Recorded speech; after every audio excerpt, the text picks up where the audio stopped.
Hey folks, this is Jay again from Arizona, hot Arizona just now. Let's talk about future of work and this time in large enterprises. I believe that though there are more than 12, I think 13 biases, cognitive and others in large enterprises, I believe there are three biases due to which massive projects fail. These three biases are very well studied out there, but I have kind of whittled it down to three biases which you need to be wary of to ensure that your projects, your products, your releases do not fail, and you can break the pattern to release successful products which a lot of users use. The first bias is overconfidence bias.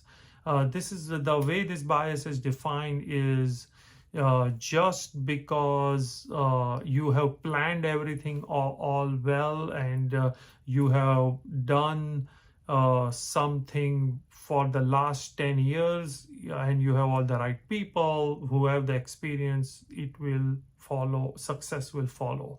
In this day and age, in the current environment, that does not work.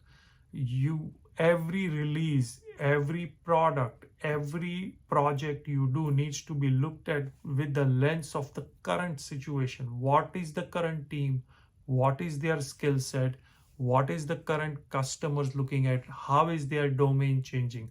Every single time you do, it doesn't matter 2 weeks, 2 months, to 3 quarters, overconfidence bias, folks, is real, because as people get successful, especially success, and this is especially true for successful team, overconfidence is a real thing. And as we get into an era where technology is changing fast, where clients and their domains are changing very fast, where whole business models in the industries are changing fast, overconfidence bias can hit you really hard without you knowing.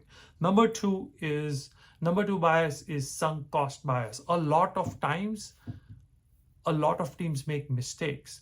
The problem is not that they made a mistake. It could be a hiring mistake. It may be a mistake in writing code. It could be a mistake in planning. It could be mistakes, any kinds of mistakes. The problem there is not making a mistake. The problem there is not identifying that mistake and moving on from that mistake. So that is where the real challenge lies. So that is where sunk cost bias is important, and the managers and leaders should take a step back and identify the mistakes, take it off the books and do the right thing as they move forward.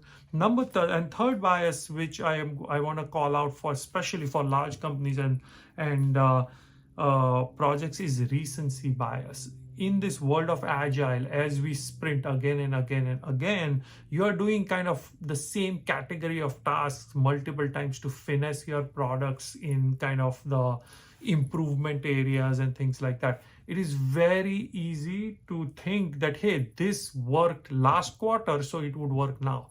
But this is a different age we are working on. Black swan events, technological shifts, they are happening at a much faster frequency. So, your each release you do, each project you do should be looked at with the lens of as what is the situation now, who are the people now, who are the customers now, who is going to use it, who is the leadership. As simple as doing a release in during end of year versus doing mid-year during summer can be different, and you can make that experience for your customer special. So 3 biases to remember. Number 1 is overconfidence bias, number 2 is sunk cost bias, and number 3 is recency bias. Thank you, and please like, share, and subscribe my channel. That really helps. Thank you very much.